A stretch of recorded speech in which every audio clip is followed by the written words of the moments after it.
Meant for an adult audience, LoveLine may contain sexually oriented content. Listener discretion is advised. LoveLine with Adam Carolla and Dr. Drew. Hey, everybody, it's LoveLine. I'm Adam. That's Dr. Bruce. Can I say hi to my second grade daughter, Elizabeth? No. You're very popular at the Kimberly School. The second graders love you. Whatever. Possible. Dr. Bruce is filling in for Dr. Drew tonight. Dr. Drew is in New York because somebody dropped a nickel. And Dr. Bruce is board certified. He's addiction medicine specialist. He knows emergency medicine. He also does laser tattoo removal. And he really does know more than Drew. It's hard to imagine when you see them standing next to each other. But he really does know more than Dr. Drew. John Mayer is our guest tonight. Hi, John. How are you? Thank you. John, I saw on the Grammys. Let me tell you something that was very impressive to me. I saw John doing I don't know, what category did you do on the Grammys? Did I introduce this time? You and Matthew Perry were Matthew and I there. did a rock duo or group, or pop, I think pop duo or group or something like that. Matthew's a very good comedic actor who doesn't, seems to show up when it's time to show up. John was marginally better than he was at delivering the category. I was really surprised. Well, it didn't seem like much, but you were like very relaxed, very poised. Your timing seemed good. For some reason, I care about that. I care about diction, rhythm, all that stuff. I always got like the worst grades in school, but in those very kind of specialized columns where they wrote the remarks, I would get a fantastic oral reading. Oh, really? Yeah. Now, yeah. You see, this is a very good point you bring up, which is a lot of people walk out on stage at these award shows and are surprised to see whatever's on the teleprompter. Always seems to me that maybe you ought to just go over it once or twice before you actually walk out there in front of several million people. It's the art to everything. And sort of flub your way through it. And then a lot of people have this thing where it's like, well, I'm not a good reader. Well, that's all the more reason why you probably should go over it a couple times. Like my whole take, here's my thing in life, John. I don't mind a guy who I stop on the street who does not know the words to the Star-Spangled Banner. Right. I don't mind that guy. I mind the guy who gets booked at the Staples Center 6 weeks earlier, shows up, and halfway into it realizes he doesn't really know. And they're sober. Yeah, it's like... I don't understand. There is nerves, but some of these guys, you just get the feeling... On the town car ride on the way to the stadium, could have got your system to yank something off the internet, gone over the beach just a couple of times, or maybe one of those quarterback wristband cheat sheets, you know what I mean? Where you just sort of go for the singers, just going down to it, getting the audibles, getting the plays off the wristband. I have an old Rat Pack like dedication to preparation, because you do these shows where you tribute an artist. And they have these teleprompters, which to me, I think a teleprompter is at the bottom of the stage as a cheat sheet if you need it, to kind of load you up on the next line of the next verse. And these people, I've seen the biggest stars in music just stare down. If you're tributing somebody, you should why not learn the song, prepare for it. Yes. But, a teleprompter, it's heroin. Mm-hmm. I'm telling you, once you get a taste, you can't get off it. It's there if you need it. Yeah, that's how it should be. It's there if you need it. Like heroin, low recreational fun, no big deal, maybe swingers party, but you don't want to get hooked on it. But you never saw the old legends. You never saw like Frank Sinatra do the whole like twirl with the finger. Right. Speed it up. Next verse, we skipped it. You know, it's scary being at a rock concert and seeing an old rocker reading the words to one of their most famous songs on a teleprompter. If you're going to do that, get a music stand and get a big bunch of pages and let it be known that that's what you're doing. Bruce Springsteen has a giant binder that some PA hands to him before the show, and he goes over his lyrics, and you might even bring him out and put him on a stand. But this whole we know there's a teleprompter now because there's so many camera angles. You're going to see it eventually. Right? Really? I like, but see with rock bands, at least you figure, all right, the guy did so many drugs, got in a couple plane accidents. You know what I mean? Has been beaten by a few ex-wives. I mean, you know what I mean? At least there's something there. Yeah, 22-year-old rapper, he's really got to just get off the weed but you know that particular evening and read the cues before he goes out there. On the other side of the coin, not that big a deal. No. John's right. John's always right. All right. We're going to let's see what we're gonna do. I want to get to the pot-induced impotence. This is what I want to. Oh, don't worry. That's what I want to get to. It's coming. I'm ready. I've been preparing. It's there. John's CD, Heavier Things, is out now. We will hear something off it in the next couple of few. He's going to be on Leno on the 19th. That's this Thursday. And also at the Universal Amphitheater, which is a very nice venue. That's not this Thursday, is it? It's next Thursday. Oh, a week. I'm sorry. God, a I'm week. nervous. Sorry, buddy. A week from this Thursday. That's enough plugging. And then the 21st at the Amphitheater. And speaking of plugging, tonight, Crank Yankers, new episode, first season opener. I think Eminem is on doing his thing tonight. So that's at 10:30 on Comedy Central. I know someone said John's a fan of Crank Yankers, so I thought I'd give it a rare plug. No, I am. Oh, good. All right. We'll work it out. You do any? Well, you do voices. I just heard you do Frank Sinatra. I don't do voices. Oh, you could do prank phone calls. I could do a great prank phone call. My brothers and I used to do it all the time. Yeah. See, everyone except for Bruce. Bruce, did you do prank phone calls? No. Oh, when I was a kid, sure we did. Oh, you did. Absolutely. We've done some great ones. We've done some great ones, and in my time, we've done some good ones. Yeah. And let me tell you something. There's a little bit of an art to it. Like some kid got busted in like Orange County last week because he called 911 like 3,000 times. Yeah. Anyone could call anyone and go, "I'm dying." Well, the art is that you keep it in your court. And Right. you don't let any kind of like idle time slip by. You're always ready with the nuggets. You always keep the nuggets coming because otherwise you let them have it. And Right. You always steal it back. But I'm just saying, some people's idea of a practical joke is walking into work and going, "Hey, Right. Bob, I saw your car. You got a big scratch on it."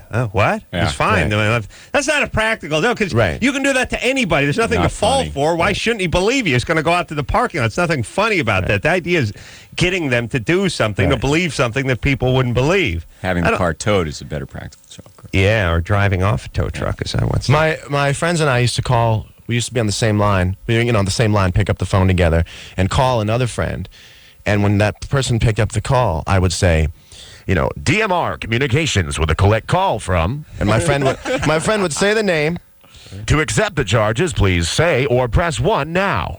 And of course, it's a collect call, and you say, "Thank you. You will be connected at a charge of $32.50." And then the person's like, of course, the person getting the call thinks it's some dire emergency, and, Right. and the person calling says, "Hey, what's up, man? How you doing?" I'm good. What's wrong? Oh, nothing. I saw this commercial. They said they're giving a free CD away a week if they use the thing. Your current balance is $122. Great voice. Yeah, see? Good cranking. That's good. Kid's got range.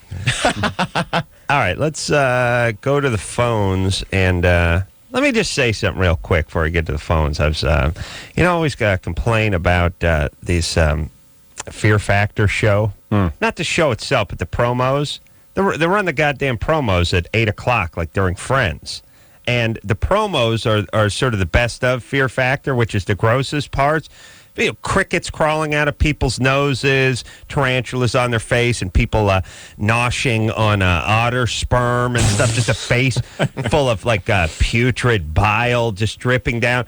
I happen to be eating, and tonight I was watching Friends, and the Fear Factor commercial came on, and like I said, it's just boom, boom, boom. It's just roaches in the nose and blood on the, it looks like Carrie, the blood dripping down the face, and people bringing stuff up and having it come out of their nose and stuff. And I had to quickly put my hand in front because I was eating a sloppy Joe, and somebody had a face. They have some sort of tank that someone craps in and takes a leak in, and then you got to bob for apples in it and stuff. I mean, it's disgusting, putrid. Never seen it. People are heaving up. People are bringing, vomit is okay. Here's all I'm saying. On the wake of the whole Janet Jackson saw the nipple kind of thing, which I don't necessarily agree with because it's during Super Bowl, fine, whatever. But here's the point. People are not done talking about that, yet primetime, Friends, NBC, Right. people just bringing bile out of their nose. I had to hold my hand in front of the goddamn TV set because I was taking a bite of something right when a roach was crawling out of somebody's mouth, and nobody's got anything to say about this but me. It got your attention. It worked. Well, You're on the air it takes the talking. papers a day to catch up.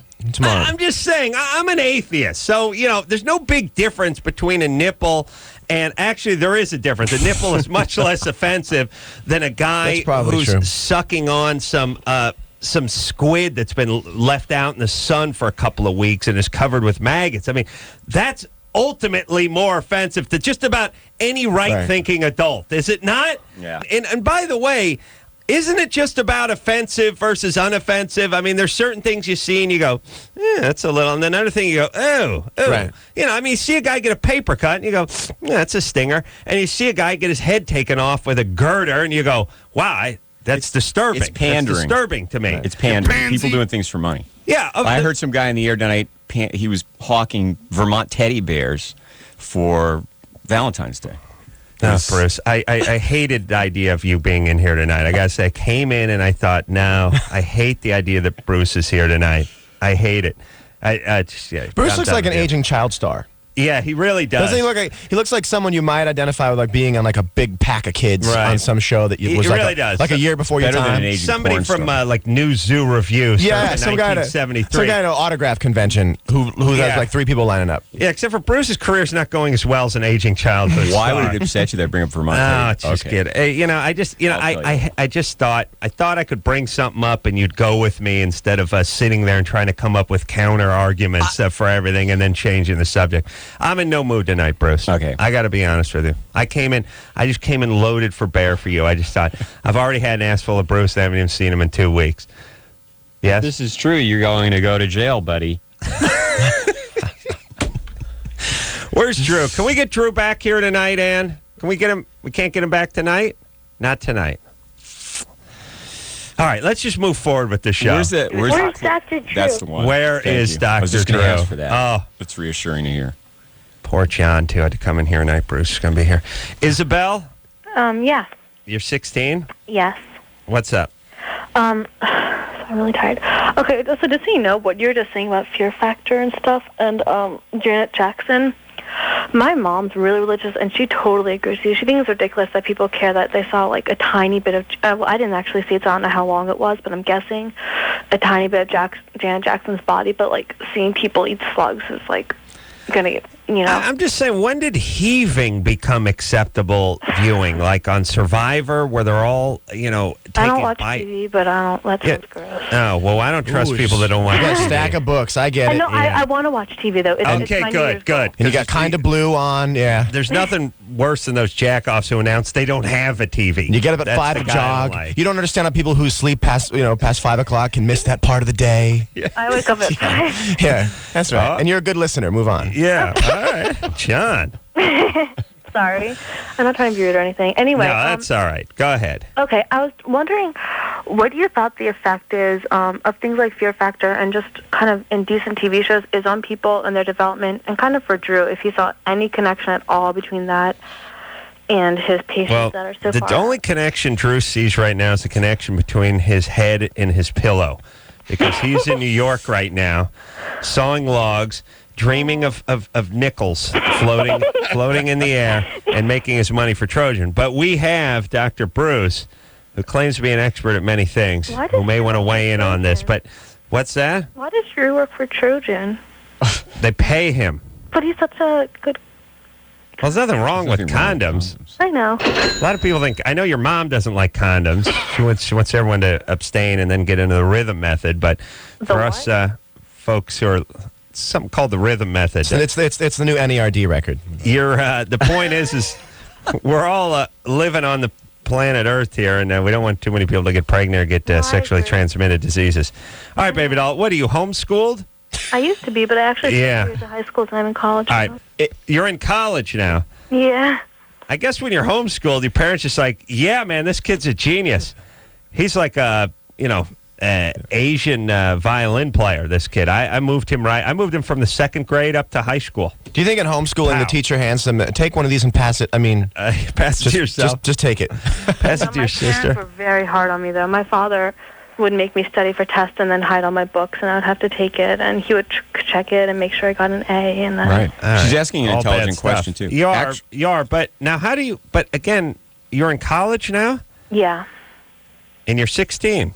Mm-hmm. And what college you go to? community. It's not a good call. I mean, I'm not like, ooh, I'm in Harvard. All right. Do they have a sweatshirt? Listen, yes, they do, but the hood unzips, and that's a bad sign for college.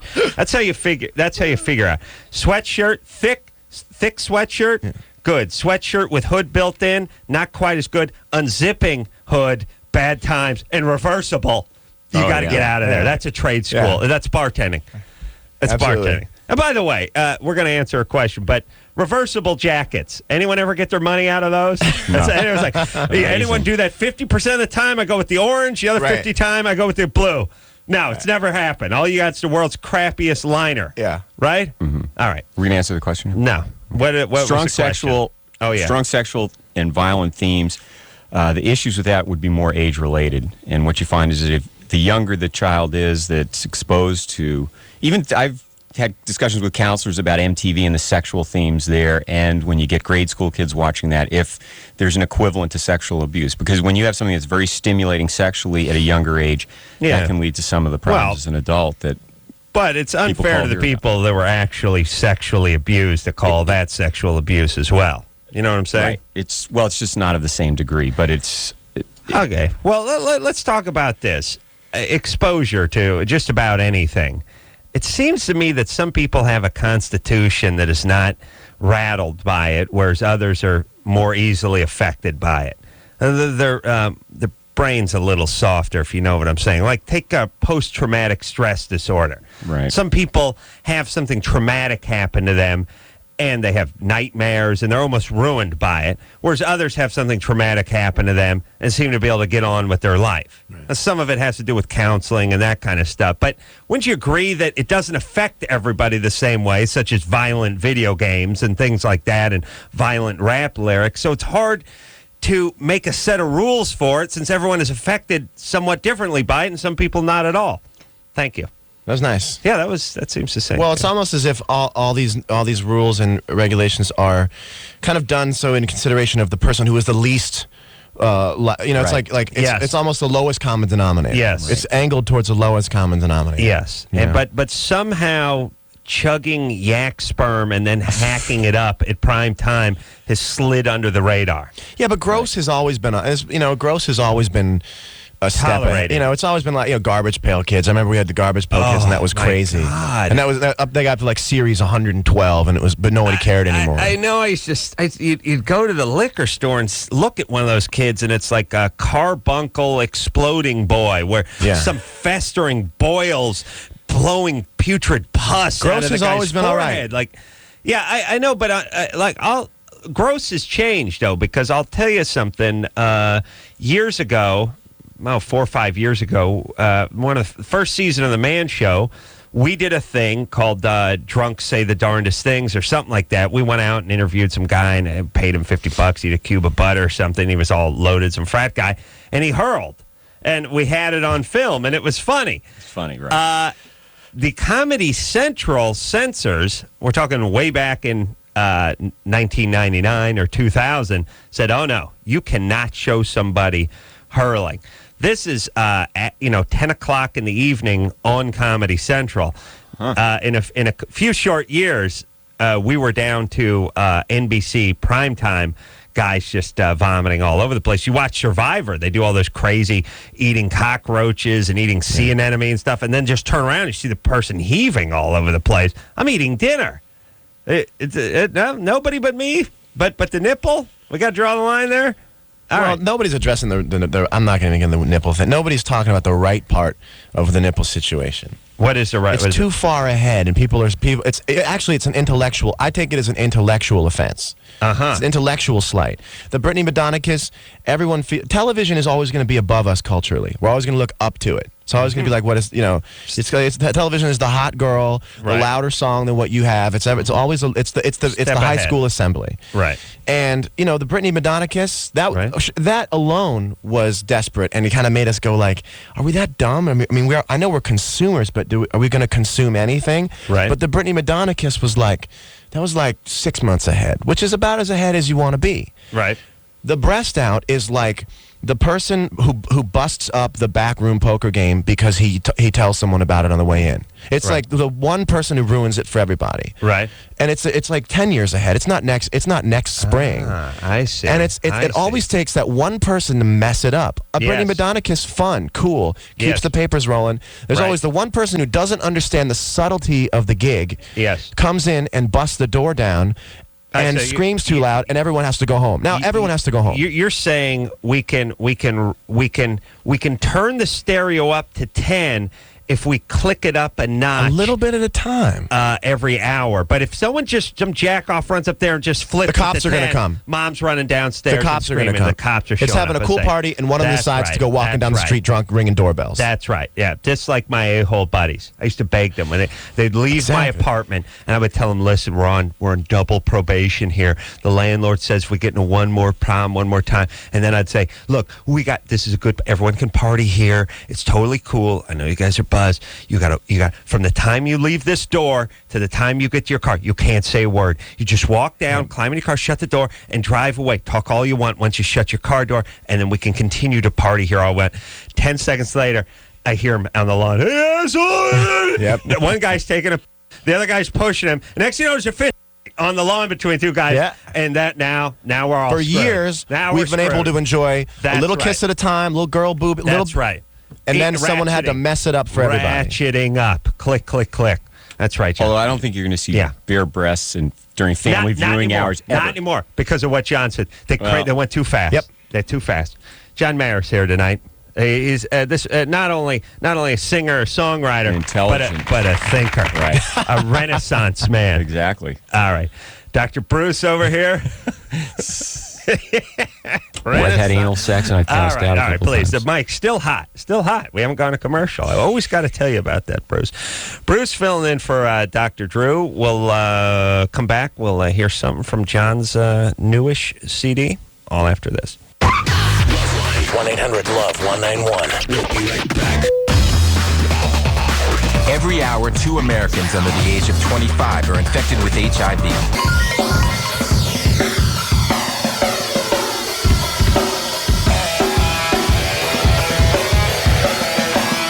Get ready for action.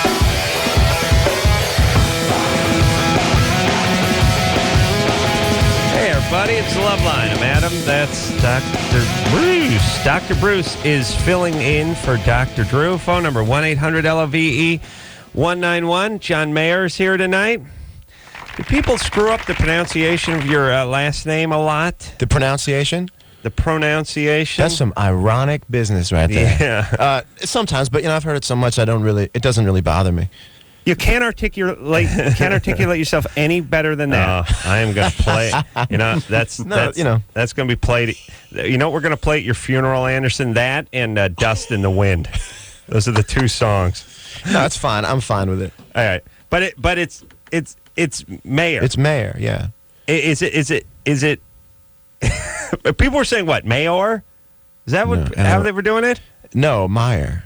Oh, they were doing Meyer. Oh, Meyer, yeah. I was on Saturday Night Live a couple months ago, and Jack Black introduced me as John Meyer. Oh, really? Which is good. And I know this is going to sound like an American Idol Right. kind of answer, but it shows me that I'm not done. There's still more people to... You know what I mean? Yeah. There's still more people to go before everybody looks at that last name and goes, Mayor. Yes. You know what I mean? I got time. That's true. All right. That's good. Very I philosophical. want to keep recruiting, Yeah. Jack Black could use a good ass kicking, though. I mean, You don't like Jack Black? no, I like Jack Black, Yeah. actually. He's a dear friend. Jack Black lives about 6-7 houses from me. Gotcha. And we've both been aware of this for many years. And we both always discuss coming by. And, his girlfriend, Laura Keitlinger, was the first chick co-host of LoveLine, the TV show. Really? Yeah, Now, and we're friendly, too. Never been to their house. They've never been to. That's all right. I know. No, that's how you know you love each Yeah. other. It's like me and my family. Never, Yeah. they never see each other. But that's how you know. There's love. You're secure enough not to see the person. That's right. Katie, Yes. you're 20. Yes. What's up? I was sexually assaulted at a concert when I was 16. through therapy and whatnot. What concert was it? Well, it was an STP concert, but Disturbed was the band playing. Oh, really? You mean during? Yeah. What do you mean? Like somebody felt you up from behind? It was very small arena and kind of had one arm around me and fingering me. Dude, what? From the guys were behind you? Kind of, yeah, behind to the side. It was just one person. I was 16 and I just kind of stood there. It was one person, and you didn't know the person. No. There was just someone in the crowd. Mm-hmm. And you're wearing like a skirt? I had shorts on because, I don't know, I wasn't thinking. I was being an idiot. Well, that's Doesn't make you an idiot. You can wear shorts to a concert. It's not like you're riding a motorcycle or something. It's STP concert, right? Yeah. Okay. You said Disturbed was the main act at the STP concert? Well, they were the opening band. They were playing. Okay. Hold on a second. I want to talk to my boys. Something's wrong with Katie. I mean, other than this event. Mm-hmm. There's anger there.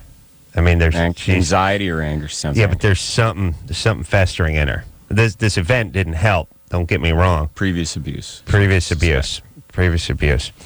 Katie? Yes. Previous abuse? Not previous. Afterwards, I was almost raped by one of my best friends. All right, I'm buying that. What was the family? And we'll get back. And by the way, I'm not dismissing what happened to you at the STP/Disturbed concert. I'm just saying, in our professional opinion or experience, when these things happen, usually it was the groundwork was laid by a horrible stepdad or a crappy grandpa many years ago.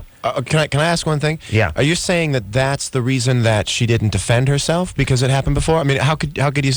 Yeah. Well, okay. No. There's two things, and again, not the most politically correct angle to take. There's two things. When people super healthy, emotionally healthy people have people accosted, but they just start kicking and screaming. Right. It's like trying to take a chicken and a boundaries have Right. been violated in the past in some way. Yeah, people that usually were abused, and sometimes it could just be emotionally abused, or tend to freeze up. Gotcha. And they sort of seize up, and they let the person and they be victimized, essentially, and then it becomes a repetition thing. They get victimized over and over again. Sense it in someone. It's not their fault, but it just it sheds a little light on their situation. Katie? Yes. So it was, and we'll get to this. Now, did you do anything? So the guy grabbed you and assaulted you this way. Mm-hmm. Did you turn him in? Did you scream? No, I made my way out of the crowd as fast as I could, and Okay. Were you there with anybody? yeah, it was the floor kind of a pit formed, and people spread out and were smushed together, and I wasn't anywhere near anyone. I see. So he started doing this, and you got away. Well, eventually, yeah. Well, eventually, but I mean, So just it went after on for a few minutes, or Yeah, how long did it go on for? I guess a few minutes seemed like longer. So, than that. Katie, Well, understand a what few minutes would be kind of an eternity, and that's a whole STP song, right? Yeah. So you were frozen with fear, or you were frozen by what was going on by the event when he was doing this to you? Yeah. Okay. So you understand what Adam's saying? He's saying that this suggests that maybe in your past it might not have been sexual abuse, but you were abused emotionally, or even yelled at real severely as a child. There are many things that can set in motion. You got a crappy dad?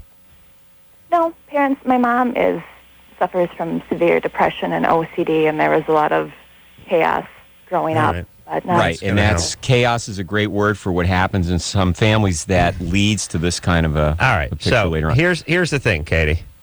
Yeah. This will be a help, and then we can all move on here. If you look at this episode at the concert at 16, it's sort of the point where your life started coming unraveled. You got to slide back about 14 years from that point. It's mom with the OCD or mom with the severe depression, bad family unit, growing up in the midst of all that. That's where the real damage was done. So you trying to sort out the 16-year-old STP, eventually I was going to say it, concert thing is really just sort of spinning your wheels. I mean, some therapy for the past, and you can work your way up to the STP concert at 16, but that's not the thing to focus on. But also focus on the fact that she hadn't been abused before. Therefore, the theory that abuse kind of breaks down someone's walls doesn't hold because she had no reason to not. You know what I'm saying? Well, I think what happened here is a kind of a push, which is she was paralyzed by this, but she was able to pull herself out of the situation. Gotcha, okay. She wasn't abused in a wholesale way growing up, but she did have a lot of depression and probably a family that was sort of borderline abusive. So it's sort of her powers were at 50% when she got, you know what I'm saying? Right, and also an experience like that can turn a switch in your brain. You may have some of the anxiety features that your mother had, and having that happen to you may have put you into that mode psychologically. One thing that Adam mentioned before about PTSD, post-traumatic stress disorder, especially something at age 16, what we found is that there are huge releases of cortisone, of adrenaline, other chemicals that in the brain actually support a rewiring effect. And you end up having, that's where the bad dreams come from, the anxiety, the physical symptoms you get when in the future you have... That's what happened with you and Nam, right? Nam, huh? No, but if therapy to this point hasn't helped... He was used as a comfort woman in Vietnam, by the way, for many continued therapy would really help you in dealing with intimacy and also having a successful you're relationship. angry and depressed, but rightfully so, but I can hear it in your voice. So let's get some therapy. Right. No big deal. I was just at the shrink today. It was good times. Yeah, go to shrink. Your dad's a great shrink. No crime there. Yeah, genius. Runs in the family. We can bring some of that home. All right, let's hear something from John Mayer. How about that? You queued up there. Is it Anderson or Chris? I always forget. That's young. Chris got it. Off of Heavier Things. This is called Clarity.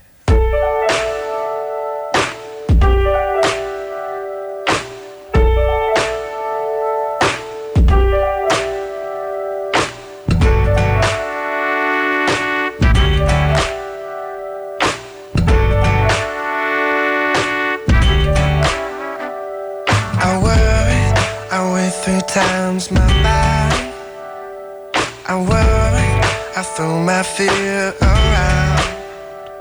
But this morning, there's a calm I can't explain. The rock candy's melted, only diamonds now remain.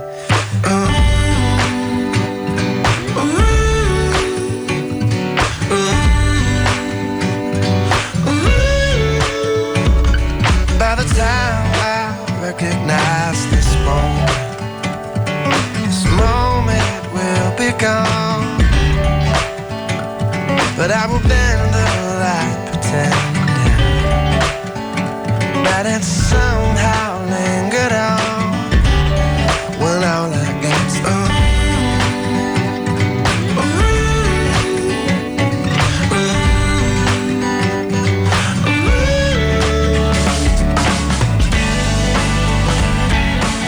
and I will wait to find if this will last forever. And I will wait to find if this will last forever. And I will pay no mind when it won't, and it won't, because it can't. It just can't. It's not supposed to. Was there a second in time I looked around? Did I sail through or drop my anchor down? Was anything enough? enough to kiss the ground and say I'm here now, and she is here now.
Buddy, LoveLine. I'm Adam. That's Dr. Bruce. John Mayer's here tonight. A little something from Heavier Things. That's the first time my music will ever, and last time my song has ever been played on a rock station. That's pretty cool. Yeah. Oh, well. It's not so far away from rock. It's just the perception. I mean, they'll play Jack Johnson and Coldplay. I don't think I'm any lighter than Coldplay. It's just the, it's the way it all plays out. And somewhere down the line, I became the pinup. So that's okay. That song would seem like it would get crossover play. I hope so. I could man. hear that on That's K-Rock, Questlove from the Roots playing drums. Well, you did hear it on K-Rock a second ago. But listen, it's not the last time. The last time will be in the 11 o'clock hour when we play one more song. That will be the last time. It's all right. All right. Speaking of plugs, Crank Yanker on Yankers on Comedy Central tonight, 10:30, big premiere. Crank Yanker. I think Eminem is on tonight's episode. Take a quick break, C-diddle. John Mayer here tonight. We'll be right back after this. Hello? Who's this? This is LoveLine. 1-800-LOVE-191. LoveLine will be right back.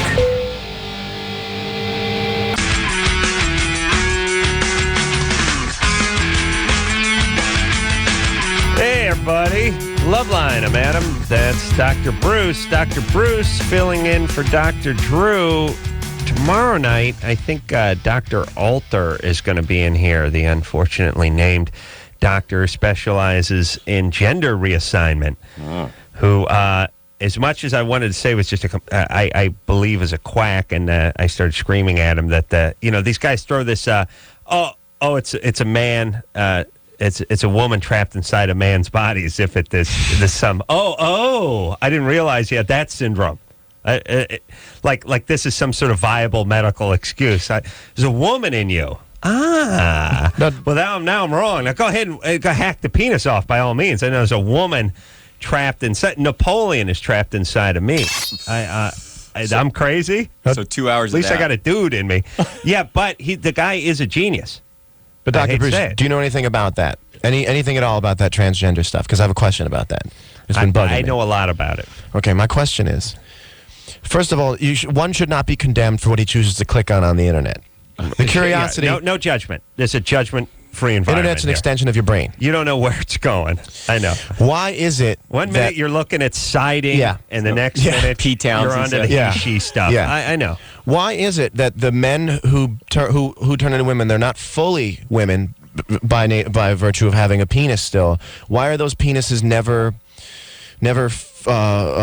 firm and erect and large? They always seem to be shriveled, and you'd think that you'd get it up for the shot. I would it'd be nice. I'm going with estrogen shots. What are you talking about? That's probably doing this. Now he's not talking about transgender. I want if I was going to be into the pre-op the chicks with the rhyme, I would want to see robust, zesty, like man-sized penises, and all I ever see are kind of like the wet noodle situation. No, you're exactly right, and I've written many a letter on the same topic. No, it's true. Well, I got two answers, and Bruce can help me out here. So, John is talking about pre-op transsexuals, guys that are getting the estrogen, getting the waxing and everything, but have not yet had the honker lopped off. Right. Okay, so why is it those guys don't have an erection in the back of the magazines that has the he, she, love thing? Now, I would say, A, they're on estrogen. Oh, right. If they've gone through the counseling and they've already started the hormones, so it's guaranteed. How's that counseling works? Like, I'd like my my balls and door cut off, and I'd like to get on estrogen. And okay, sane. There's a big stamp that says sane. Slap that on the paper. But this isn't about the penis as an afterthought. This is part of the hard sell. No pun intended. I agree. Why can't? I'm saying estrogen. Oh, absolutely. Bruce, if I took enough estrogen, could I not get an erection or have difficulty getting an erection? It would be difficult. Even if you helped? As you age, if you helped. As you age and your testosterone levels decrease. Yep. Yeah, I know. I'm looking forward to that. But I'm asking you. Yes, these guys would aren't affect old. your ability. These guys are on estrogen. Right. So they're pre-op transsexuals who've been taking estrogen for a year, and this is probably aiding to the fact that they cannot achieve an erection. Right. You think they could achieve? I think I could give them wait a minute. Good old-fashioned If they could, they would. If they could, they would. That's the promise. Okay, I know. And the other thing is I think some of these pictures are sort of photoshopped, and this doesn't really answer your question because just Photoshop a nice boner on there.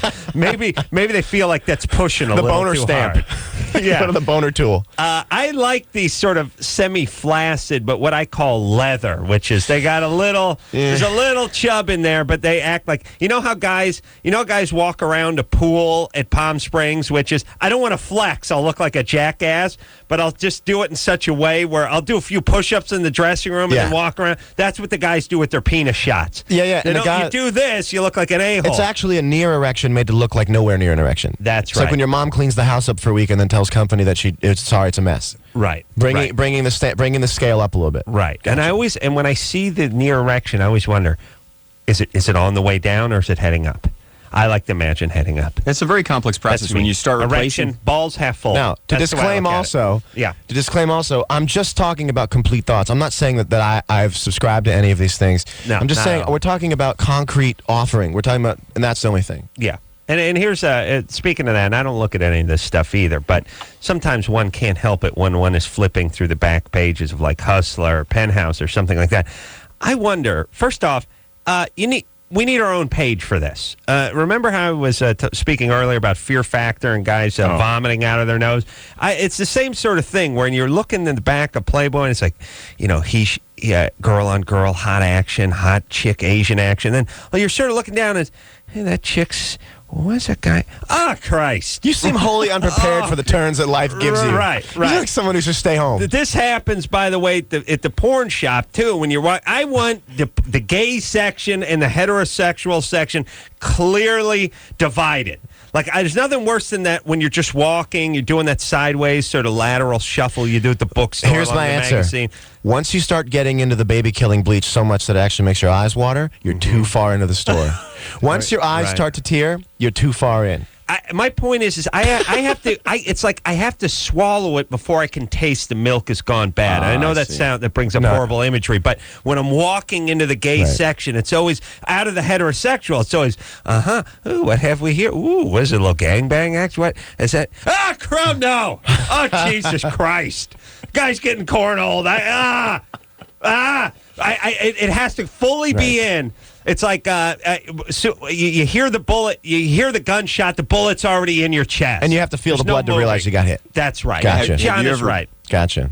Yeah. I'm telling you, the bleach. I'm not sure I should have you ever purchased what you thought was a hetero porno film and then something horrible like that happened on film? Where you No, were but I into have. the whole... I have. I'll tell you the closest I've ever come to being raped is buying a porn film where the chick on the cover's not in the film. Oh. And there's no group. There's nobody I can complain to. Nobody wants to hear the white man. The chick having a different name in 2 different videos because you make a connection. Yeah. Right. Now, yes, John, please, we got to start a group.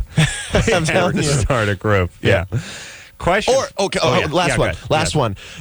I've been looking for years at this one girl. Her name's Monica. Monica is gorgeous, way too gorgeous to be in porn. Yeah, that's the ones you want. And I've been watching. I've seen her named Rosie in Club. I've seen her named Bianca in Club International. Right. And then you finally see her in a video, and she says, "What's your name?" And she says, "My name is Monica."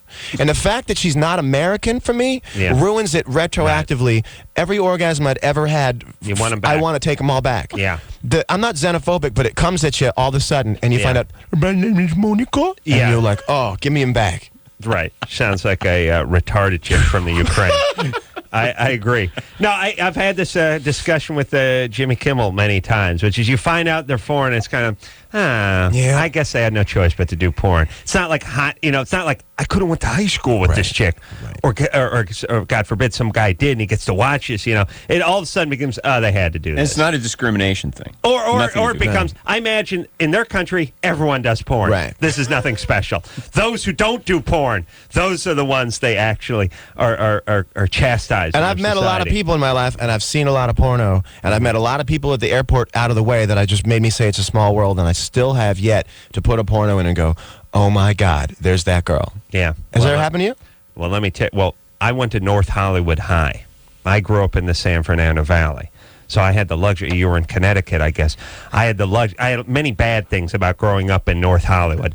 But one of the good things is, half the chicks who grew up in North Hollywood got into pornography.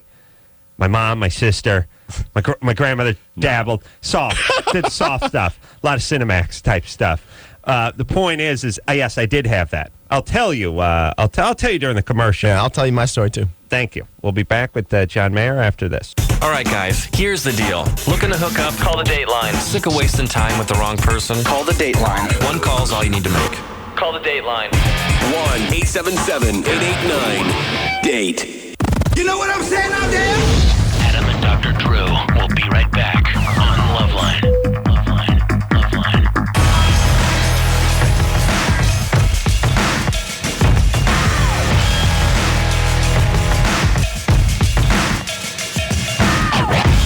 Hey, everybody. LoveLine. I'm Adam. That's Dr. Bruce. Dr. Bruce filling in for Dr. Drew, who's in New York checking the change slot of a pay phone. Cheap son of a bitch. And we get paid the same. Get paid the same. Not right. Where's Dr. Drew? Yeah. And then, Drew's always like, Drew thinks because he went to college for like 6 years, all of a sudden the world, he should be the richest man on the planet, and he's like, he always goes, I'm a doctor. I go, can you believe we're getting paid the same money? He goes, I'm a doctor. I go, okay, who makes more, you or Leno? You or Seinfeld? Huh? Shut up. Doctor. Jackass is what he is. He'll be back next week, God willing. Bruce doing got off to a shaky start. I got to be honest, but he's back. He's found his footing. Great. He's really making a comeback. John Mayer here tonight. John, spectacular guest. Thank you. Interesting, articulate, handsome. Going for the percentage, like I said. I'm doing all right. I'm going to back off now. You do your thing. Yeah. See, that's this how you look like a genius when you do a show. Don't get in there and filibust. Sit back. Pick your moments. Right. Pow. Poke that Texas leaguer up the middle, or double off the wall. So it's about on base percentage, not about times to the plate. That just hurts your average. Yeah. I'm working on a coach. Smart. Oop. Uh-oh. You screwed up by talking there, though. Nobody talk with me. Okay. All right. Oh, wait a minute. There's a question for John. I'm going to have to answer that. I don't want to screw with your average. Sarah? Hi. You're 16? I'm the biggest fan of yours, John. Yeah, I've been to all John, your please. concerts in Connecticut, and I know you're not supposed to say anything because Adam has the Yeah, rule on you now, I'm going to answer. I'm going to answer for him. I don't want to hurt his percentage. Okay, I don't want to hurt it either because he's too good. So Yeah, well, I'll ask him. You have a question for him? You're from Connecticut. I live in Connecticut. Okay. Yeah, I've never been there, but I would imagine it's I've nice. been spared. It's terrible. There's nothing to do here, and I was wondering what you recommend to inspire musicians around here locally, since there's not much in the scene right now. Hold on, John, tell me. Tell her to get out of Connecticut. John says you should get out of Connecticut. I'm going to embellish. The music scene isn't what it could be over there. You should possibly go to New York. New York? I went to Atlanta. John says he went to Atlanta. Sounds She laughed. good. I guess you can hear her. Connecticut's nice and suburban and all. Tell her Connecticut's a nice place to be a baby and make a baby, but not a great place to be in between. Live in the same house my whole life. Sarah, what John says is Connecticut is a great place if you got to blow a dude. Yeah. And it's it's nice if you're into the back door action, but eventually he had to pick his boots up and head to more fertile soil. It was smart. Again, I'm just a little hyperbole here. What I'm doing is I'm coloring it in just a little bit. Very well done, Adam. You're incredible. Thank you. Anything else? I was just wondering if there could be a jack that dork off between you and John. Talked about it the other night. Oh yeah. I came up. Thank you.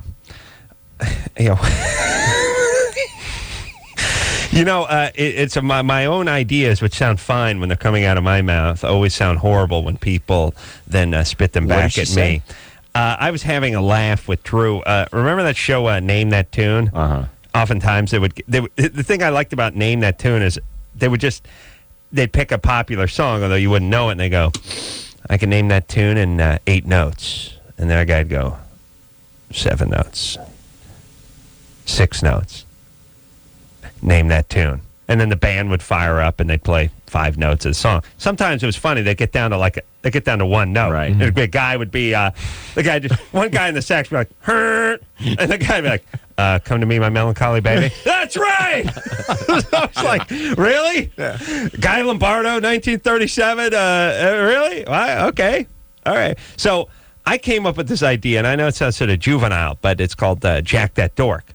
And it's really kind of disgusting. I really don't get into it, but there and back is one. Do you know what I'm saying with the hand?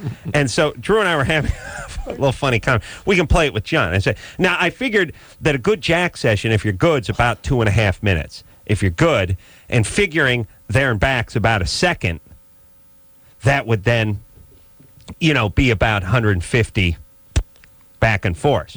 So start at like 165. So it goes something like, I can jack that dork in 165. I can jack that dork in 160. 159. 156. Jack that dork. You see how the game goes? And we're both behind a pony wall. And you guys can yell stuff. Oh, it's definitely, like I said, it's like you're on someone else's court. It's You're like a foul shooting shot. hoops. Yeah, there's guys with those things banging together. I was laughing. Mom's out in the audience holding the thumbs up. We love you, baby. Mom, no, Christ, no.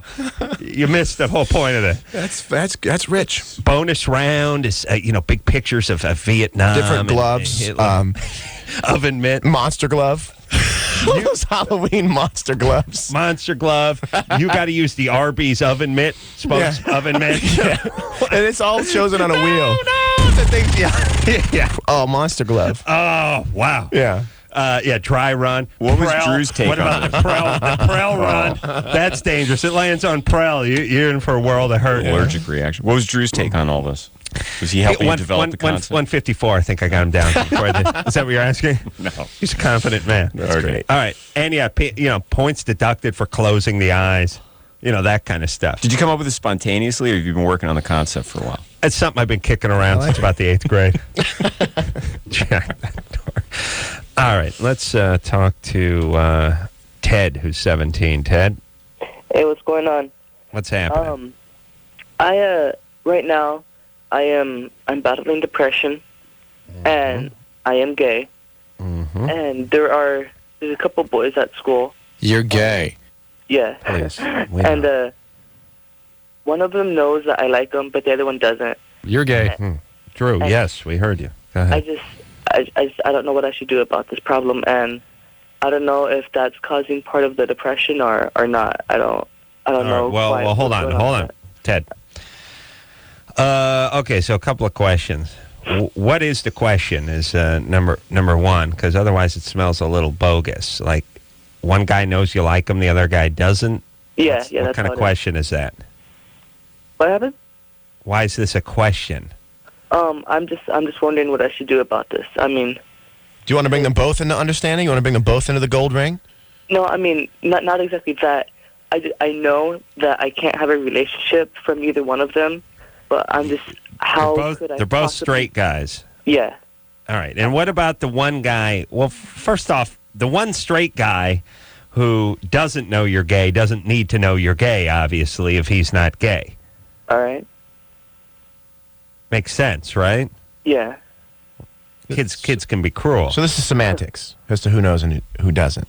Yeah, well, I'm just wondering, it's got a bogus quality to it because there's no question. But then again, you say like he does have some sort of lilt in his voice. Yeah, he does sound like he's got nothing to hide. Yes, it's kind of like a certain up and down in the inflection. Yeah, you know what I'm saying? I'm not going all out bogus. It's just usually when there's no question, there's just sort of an announcement. There's it ups the likelihood of boguosity. That's all I'm saying. So Ted, Yeah. now you sound different. You're gay. Were you ever molested or abused, or are you just straight out of the chute gay? Well, my friend that knows I'm gay, he was telling me that when I was 11, I fooled around with another guy, and he was telling me that he turned me gay, and I said, no, that's not what happened. I've always been gay, but I just, 11. That's before 12, right? That was when I was 11. Doesn't count then. Right. 412 doesn't count. Yes. How old was the other guy you're with? At the time, I think it was 63. 16 or 17. Now it starts to count. Yeah, that's So can I ask sexual a abuse. question? Yeah. Because this is like the third phone call, and I'm frustrated because there doesn't come to a point. Yes. Is the depression Very coming good from the question. fact that you wish that you could have these people as companions, but you're facing the fact that you inevitably cannot? Is that part of the depression? Is that as much? I think it's part of it, but I don't know what's causing the depression, and I was just wondering if this is a part of it, and what should I do about... Well, how do you know you have depression?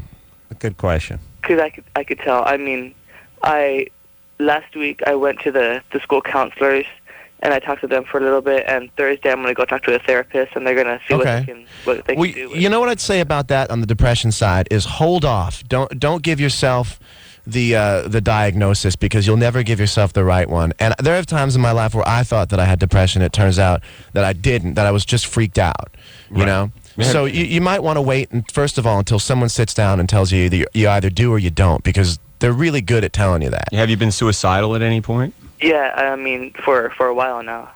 Oh, okay. Well, that's a good sign. So Ted. I mean, a bad sign, but yeah, but it's a good Yeah, a good I a good sign. Like Yeah. when they say your test came out positive for AIDS, they don't mean positive. Coming to terms they with mean thumbs up positive. They mean yes. When you get to age 17, coming to terms with being gay, sometimes there's a lot of stress. You don't have anybody to talk to, or it's perceived that nobody would understand.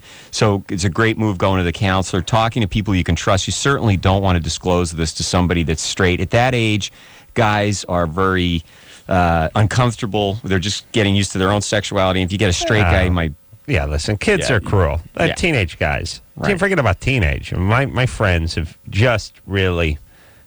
just left that department where they verbally abuse all those who are around them. Yes, faggot better run. Okay, no, that's true. It's not That's yet, not right. But there also has to be the nugget of hope that you can turn a straight guy out. That's always got to be sitting in the back of your mind. I chased that ghost for so many years, John. But big handful enough. having experienced probably at one point thinking he was straight, and finding out the ease of the translation into being gay, you probably have to have some candle lit for the idea that you might be these two guys, who we'll call Derek and Troy. I mean, Troy, right? No, guys are, the public is definitely more fluid than they were in the, let's say, the 50s, although guys, not quite as fluid, thank Christ, as the ladies, which is kind of nice. So not as big a commitment sexually. Where do you live in the United States? Because this has everything to do with it also. He lives in Fresno. Oh, so he's in, California. So you're not in the Midwest. Ted, talk to your counselor And as far as these two guys you like who are clearly not gay, leave them alone. Wait till they hit the yearbook and then Photoshop it. Right, and then go to town. That's what I did. That's like where I got my revenge. Risk-taking behavior. Went to town on that yearbook. That's my move. All right, let's speak to Jessica, who's 26. Jessica? Yeah, hey, Adam. Hey, What's Dr. happening? Bruce. Hi. And John, what's up? Hey, how you doing? Come back to SAC. Come back to where? Sacramento. Oh, I'll come back to SAC. I always do, don't I? But we went to a concert out there in July, and it was awesome. It was John Mayer, Counting Crows.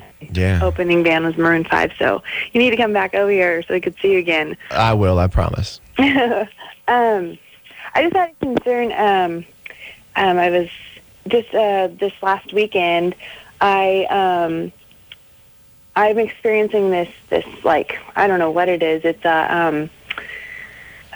some sort of effect of that ortho, the new patch thing for the birth control thing. Mm-hmm. And I'm experiencing that every time I orgasm, it has this after effect where I go into major abdominal pain, and it's only during this time. And I was wondering, because Dr. Drew's not there tonight, but Dr. Bruce, if you had any insight on that or knew of anything that might be.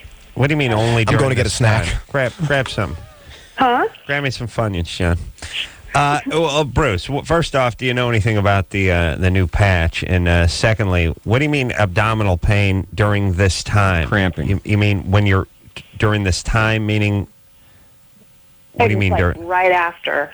Sex. Right after I orgasmed. Oh, okay. All right. What about it, Bruce?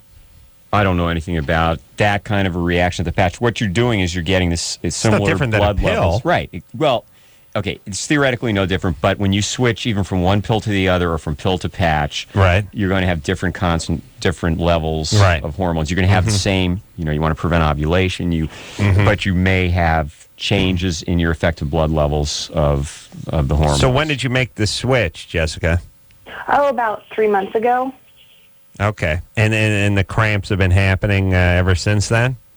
Yeah, it seems that since I think the past month, every time I get excited or I orgasm, I get these like cramp feelings and even excited will do it for you? Yeah. Wow. And so it's kind of a nuisance now because I get excited and all of a sudden I get stomach cramps and I just I have to stop. It's awful. But so I'll know at the next show if you're having a good time because it'll be doubled over. But have you had any breakthrough bleeding or any other hot flashes, any other symptoms that might be related to the hormones? The nausea, like I feel like I'm very nauseous.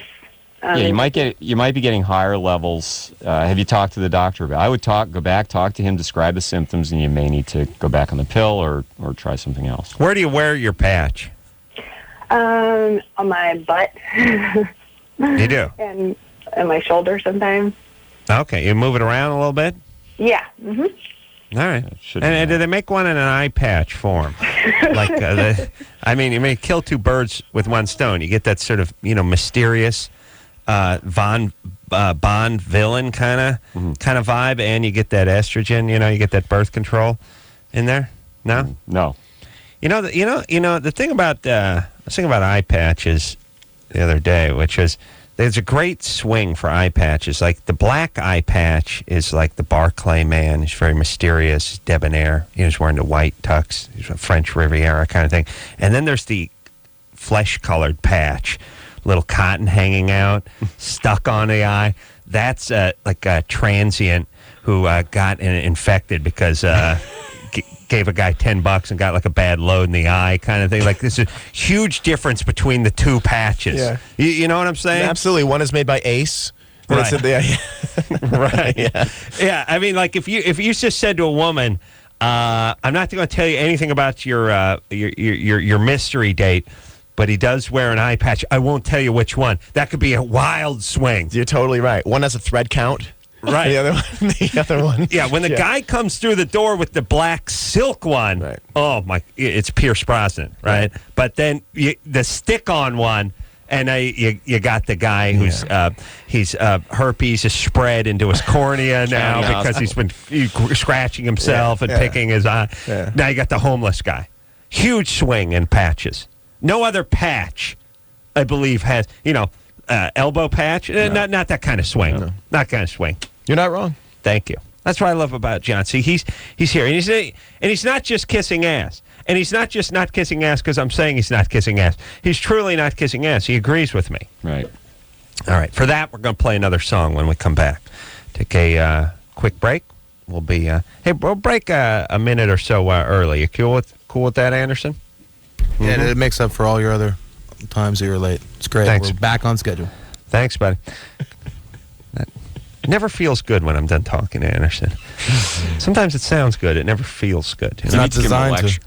Give him a lecture. Anderson would either kill me or kill himself. You don't talk to him, or possibly both. He has that artistic spirit. Yeah, no, he's this close. He's this close. He fell. He hurt himself. Oh, he did? Many years ago, but he's not been right.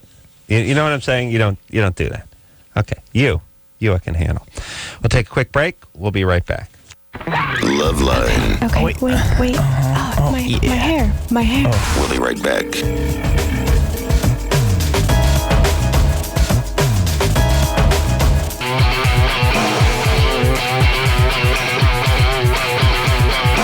Hey, yo, it's LoveLine. I'm Adam. That's Dr. Bruce. Dr. Bruce filling in for Dr. Drew. Dr. Alter, the guy who does the gender reassignment, who is... He is a urologist and a plastic surgeon, one of the only 8 guys in the world that has both those. A very brilliant guy, but yet cuts guys' dorks off for a living and puts a vagina where they used to be. And knows how to do it. There's a book around here that has some pictures of that is just... I was perusing that the last time I was here. Yeah. Even for a physician, it's... Right. Yeah. I mean, I was thinking. You the stuff nightmares are made of. You've pulled truck bumpers out of guys' rectums, and this is still a little disturbing for you, yes? Yes. Okay. I was going to head to the therapist after. He was, he stands by, again, like I said, it's some sort of medical condition if there's a woman trapped inside your body. I posed a question to, these guys are sort of righteous about things like, hey, I'm doing the Lord's work. I got a guy, he's got a woman trapped inside, I let her out. I said, okay, listen, you idiots. What if I told you my right arm was possessed? I was beating myself with it. I couldn't stop picking myself. Where'd you cut it off? Would you cut it off for me? It's like, no. You ask him this? Of course. What did he say? They never have a good, first off, no one's got a good answer for me and anything that has to do with logic. He said, of course I wouldn't cut it off. I said, why not? I'm killing every time I pick up a number 2 pencil, I keep stabbing myself with it. He said, well, you're a disturbed person. You need some therapy. You need, now you're talking. Disturbed. Interesting. What the hell do you think the guy wants his penis cut off is, you idiots? Jesus Christ, is there any greater argument for disturbed than wanting your door cut off? Look at the Mars rover. You could fix it from the Earth. You didn't have to go and take tools with you. Right. You didn't have to go whack its probe. You don't have to go take its probe off. That's right. It's a software issue, not a hardware issue. John Mayer for president. Forget about this John Kerry.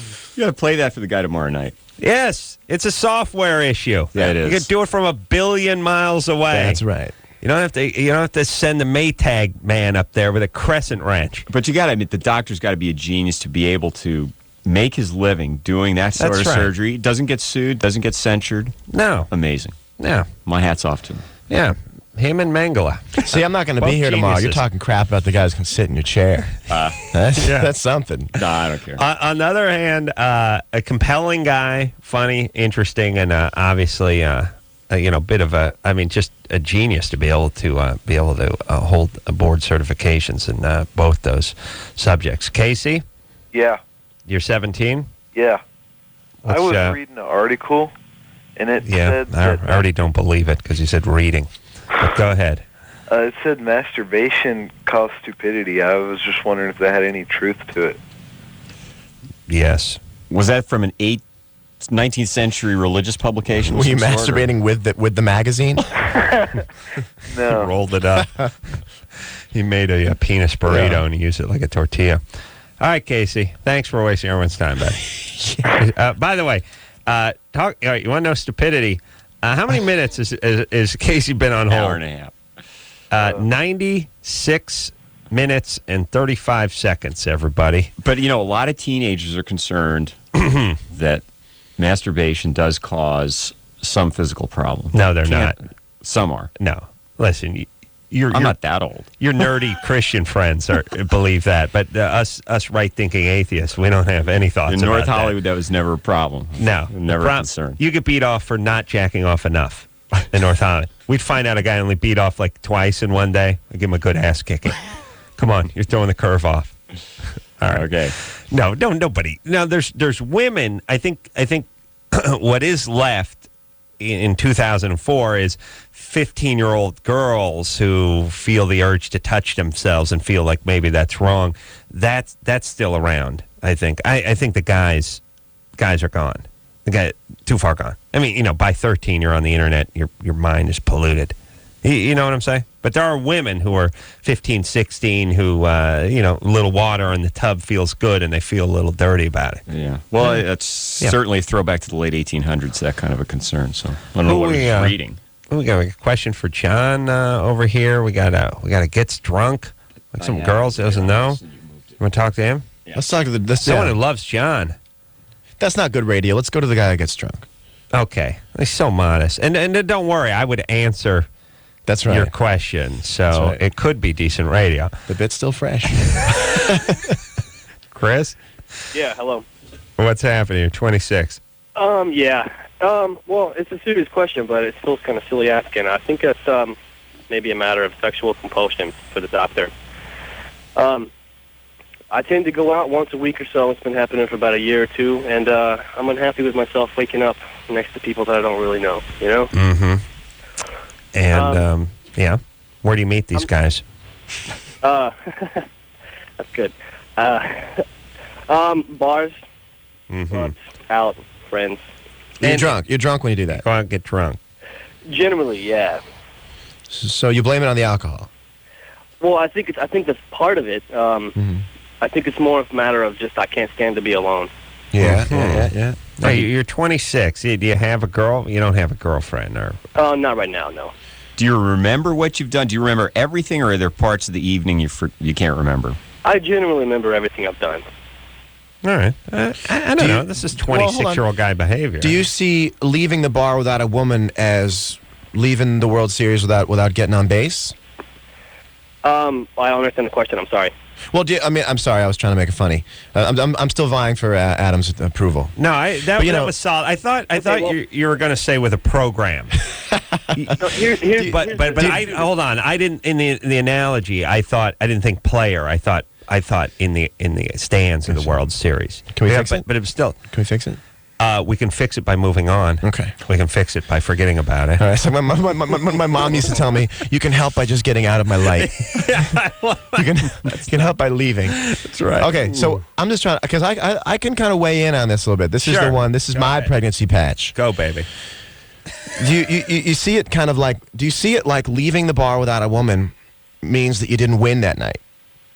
Sort of. Okay. Yeah. Now, let me ask you this. You sleep with these women. Yeah. After you finish with them, do you wish they weren't there? Generally. You just immediately, because when a woman drinks so much, you give that alcohol in her mouth about an hour to grow, and it turns into like just the smell of paint. It's terrible. Yeah. It's terrible. So here's my advice, and I believe this is sage, tried and true advice.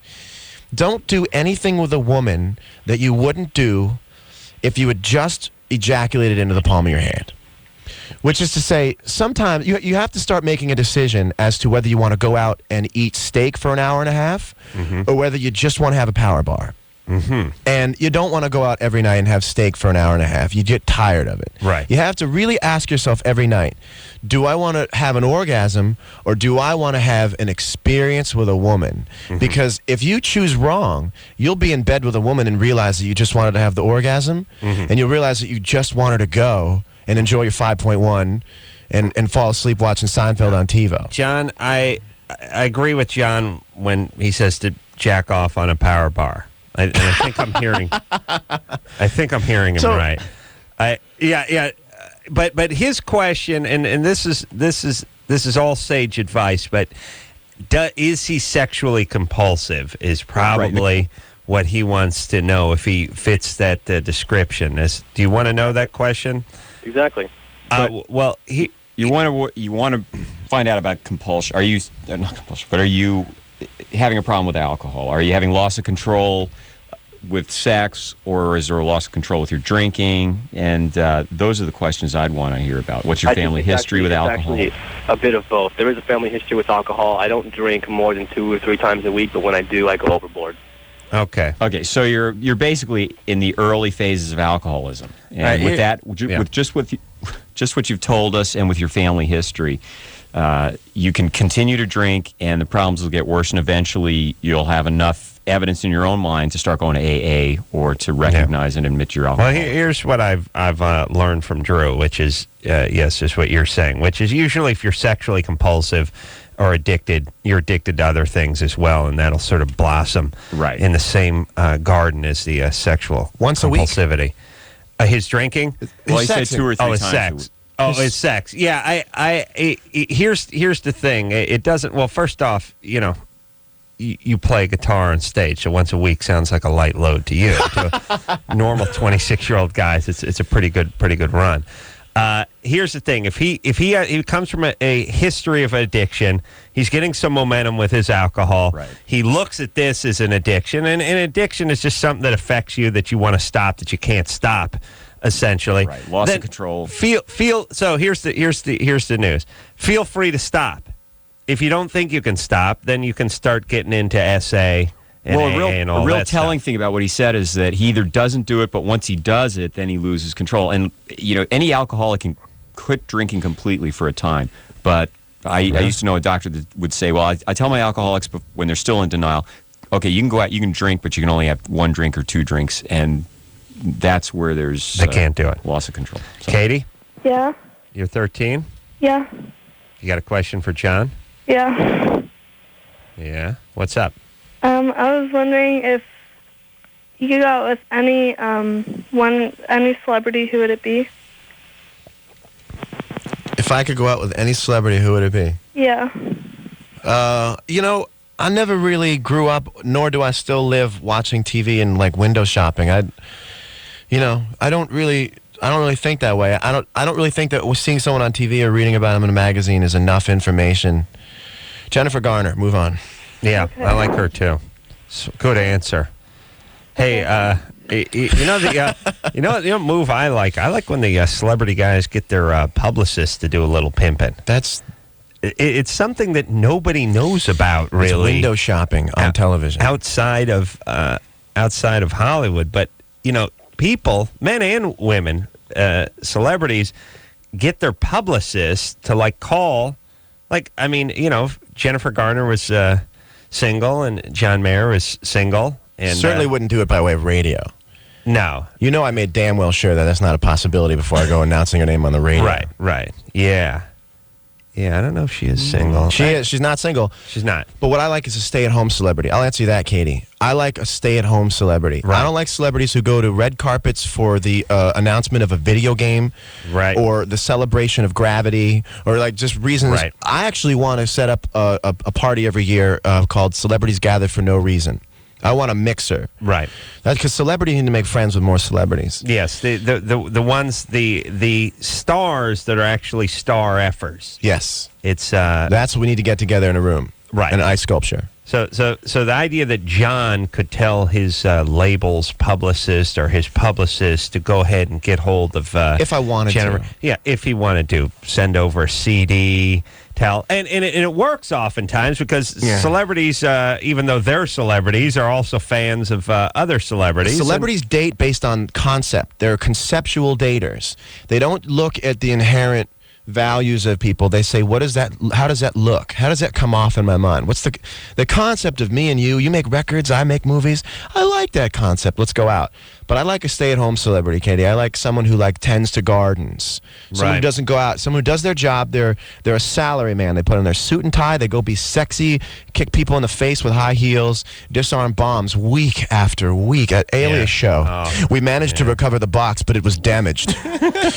the key to the box that holds the code that will answer the riddle to the door that will get you. It's like, oh my God, take me home. Yeah. But she goes and does that. Goes home, watches TV, tends the garden. I love it. That's right.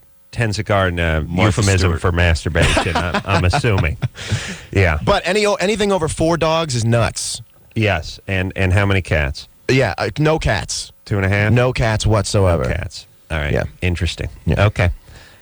All right. So there's Jennifer Garner. That's your answer. Let's hear a John Mayer song.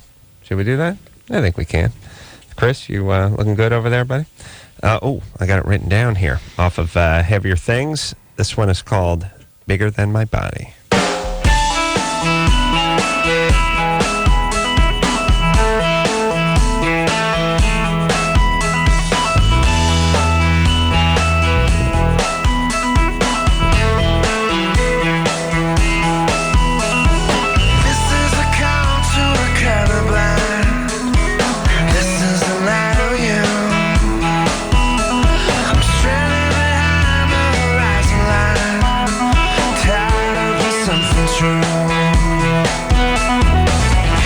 I'm grounded, got my wings clipped. I'm surrounded by all this pavement.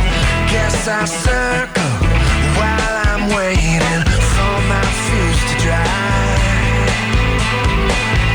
Someday I fly, someday I soar. Someday I'll be so damn much more.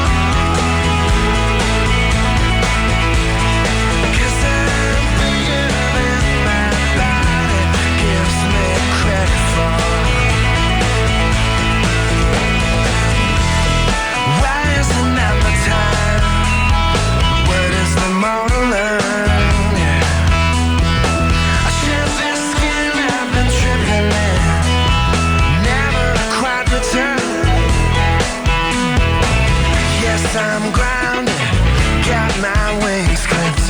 I'm surrounded by all this pavement. Guess I'll circle while I'm waiting for my fuse to dry. Someday I fly, someday I soar.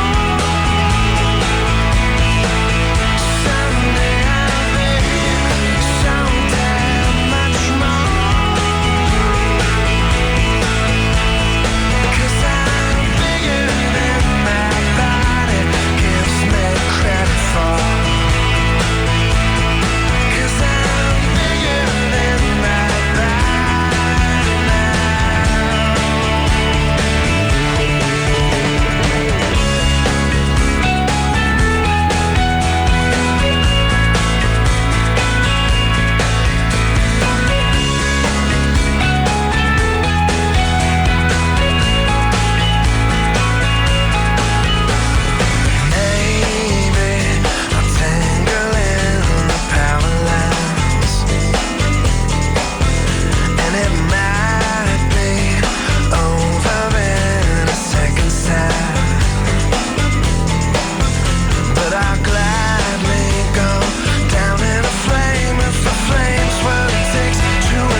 I'm grounded, got my wings clipped. I'm surrounded by all this pavement. I guess I'll circle while I'm waiting for my fuse to dry. Wait for the fuse to dry. Someday I'll fly, someday I'll soar. Someday I'll be so damn much more. 'Cause I'm bigger than my body.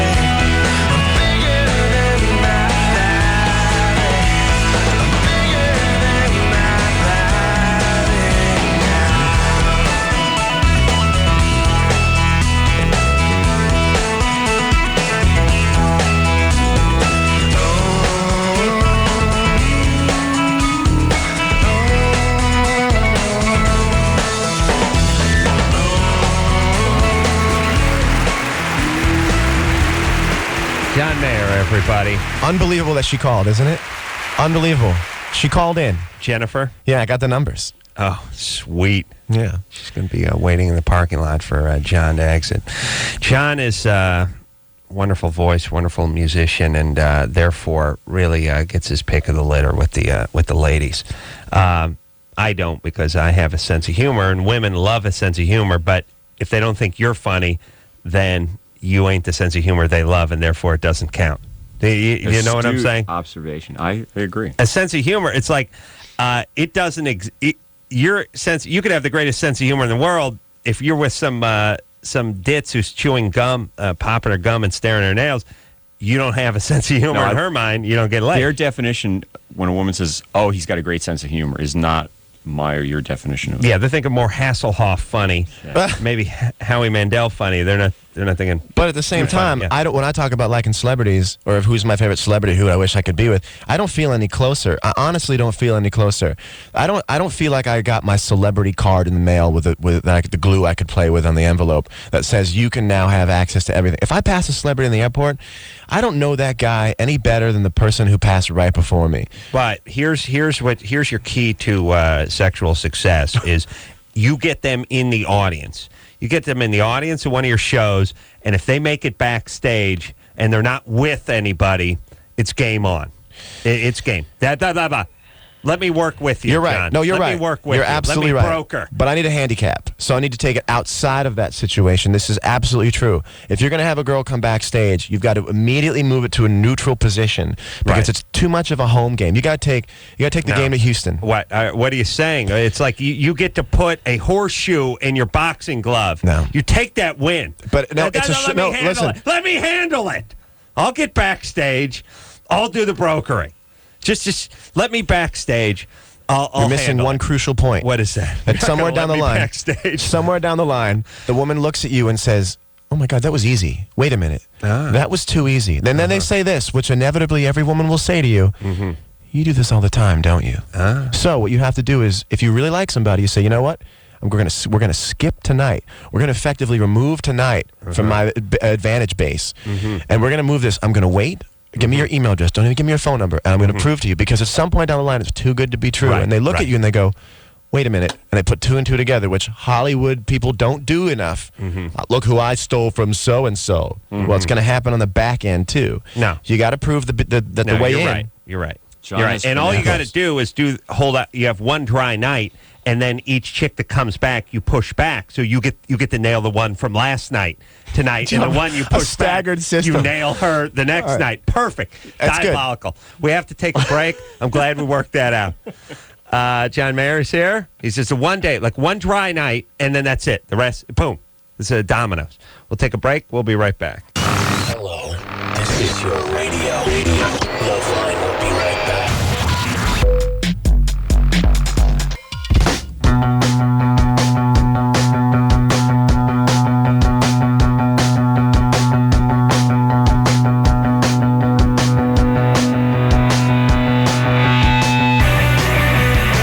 Hey, everybody.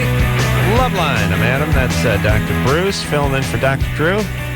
John Mayer is here tonight, and been a banner guest, by the way. Bruce, you've been here 50 times. Yes? 14 years. 150 times. Yeah. Well, you've seen guests come, you've seen them go.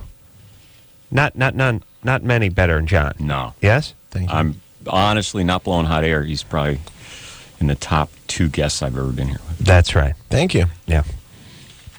Chris, Yo, Adam. you're 21. What's up? First of all, Adam, you are my god. John Mayer, your music just kicks ass, man. Thank you. Thank you. But I was just calling in to ask you a question. I've been dating a girl for about 4 months now. We've been having sex on a pretty regular basis, and but she could never orgasm.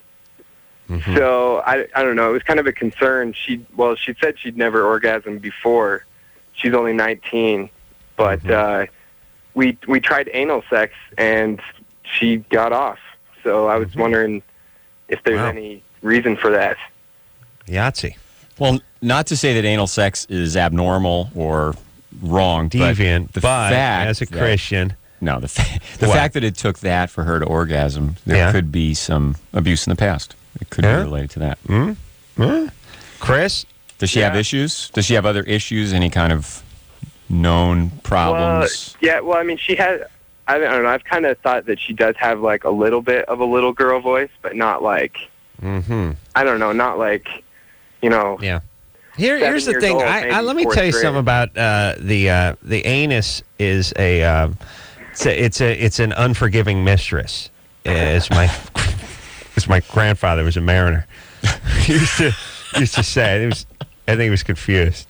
But here's the whole thing. It sounds great. Like, hey, man, this chick wants it in the ass. She wants it every night. Eventually, it becomes a burden. Do you know what I'm saying? Absolutely. It's like some Twilight Zone where somebody says, you get to eat a banana split for breakfast, lunch, and dinner. It's like, fantastic. And then cut to 3 weeks later, and the guy's vomiting every time he looks at a marshmallow sauce. So it's supposed to be like wet food.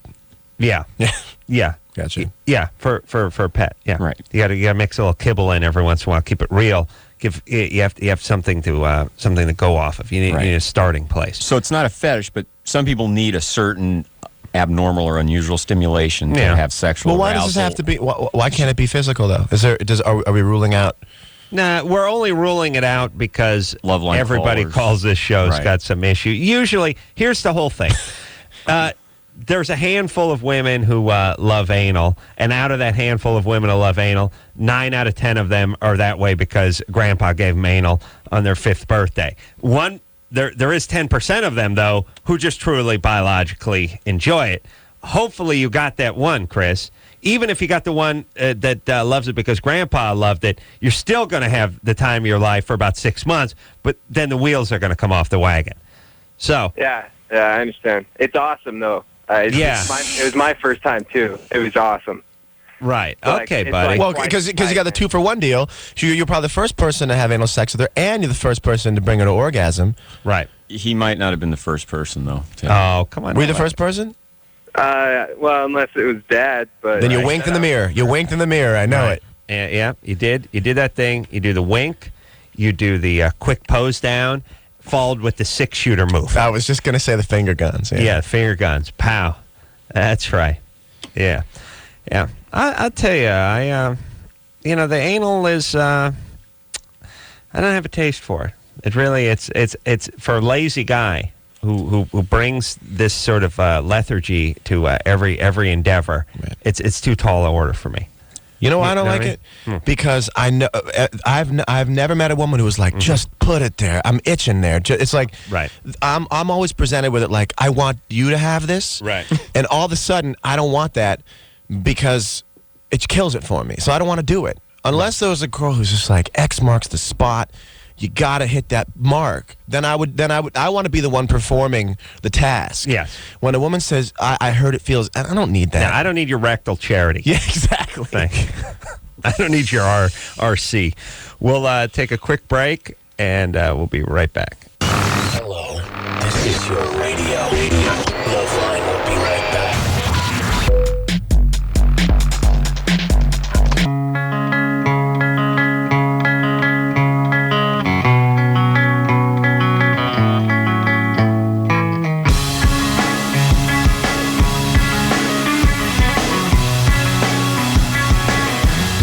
Well, that's the show, everybody.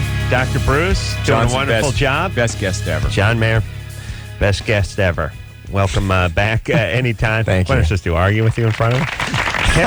Heavier Things, name of the CD, a delight. Never met John before, but we're thick as thieves. Thanks. He may soon be my one only celebrity friend, except for Dr. Drew. And, of course, myself. I do count myself. So he'd be number 3. We'll take ourselves a extendo 22-hour break. Dr. Alter in here to talk about lopping off peni tomorrow night. And, again, thanks to John Mayer, who's going to be a regular now. Thanks, man. Thank you. So until next time, it's Adam Carolla for Dr. Bruce saying mahalo. Bruce looks like an aging child star.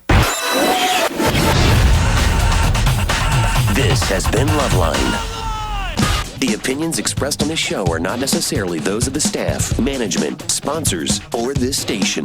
The producer for LoveLine is Ann Ingold. LoveLine is a presentation of Westwood One Entertainment.